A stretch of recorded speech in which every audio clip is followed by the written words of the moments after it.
What's going on, guys? Today I'm going to talk about a topic I've never talked before on this channel. Drones that kill. Okay, let's talk about it in the video coming up.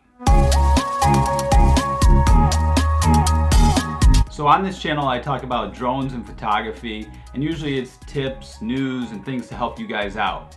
However, in this topic is more of a news related topic, because we're going to talk about what's happened in recent days. So last week in Caracas, Venezuela, Venezuelan President Maduro gave a speech, and while he was giving this speech outside, two Matrice 600s went towards him in an attempted assassination.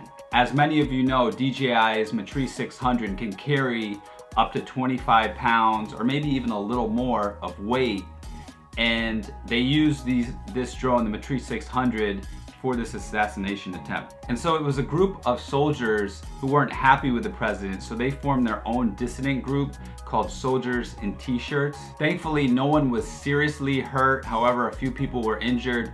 But during this assassination attempt, one of the drones was shot down and the other drone crashed. Now, the reason why paramilitaries and terrorist organizations like ISIS are using drones for certain attacks and certain tactics is because they're relatively inexpensive and they can use them and go to places very quickly without risking their own lives. While the Matrice 600 costs about $5,000, and then you need a stabilizer if you're going to use that for a camera, which can cost even more.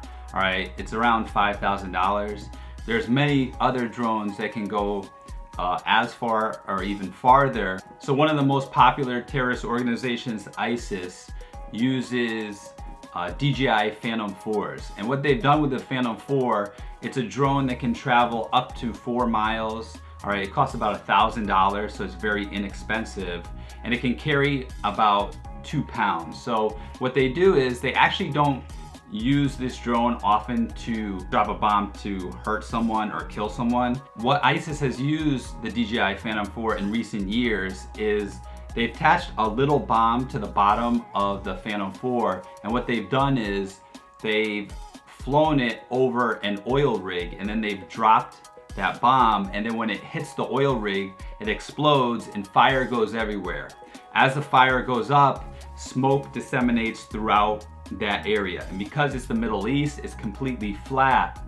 Okay, there's nowhere to hide. So if ISIS is to go from one city to another, they're obviously vulnerable to US and other airstrikes. So in doing this, they create this layer of smoke between themselves on the ground and the airplanes in the air, the fighter jets in the air. So what they do is they can then escape, and the US and other military groups that are fighting them can't see them, and they can escape unscathed.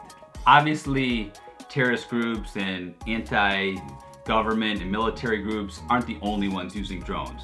All right, the United States and almost every country now, their military drones are a major part of the defense budget. So in the United States, it's increased dramatically every year. For the United States Department of Defense, it requested a $9.6 billion for unmanned technology and related systems for its fiscal year 2019 budget.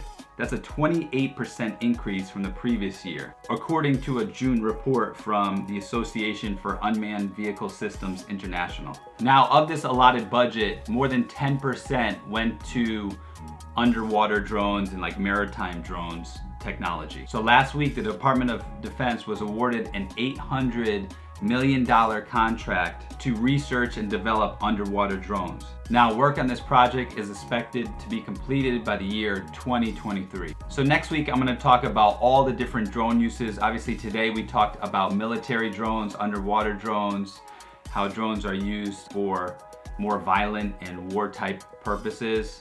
Okay, but we're going to talk to more consumer and practical purposes next week, as I talk about the history of DJI and the entire drone industry. So if you haven't done so, press that subscribe button so you can get more videos like this about drones, about drone news, tips and tutorials. Also, if you're interested in photography, I make videos about that as well. I'd like to hear more about your thoughts and your comments below about what you'd like to see in more future videos that I make about drones. And that's it for now, guys. Remember, siempre pa'lante, nunca para atrás.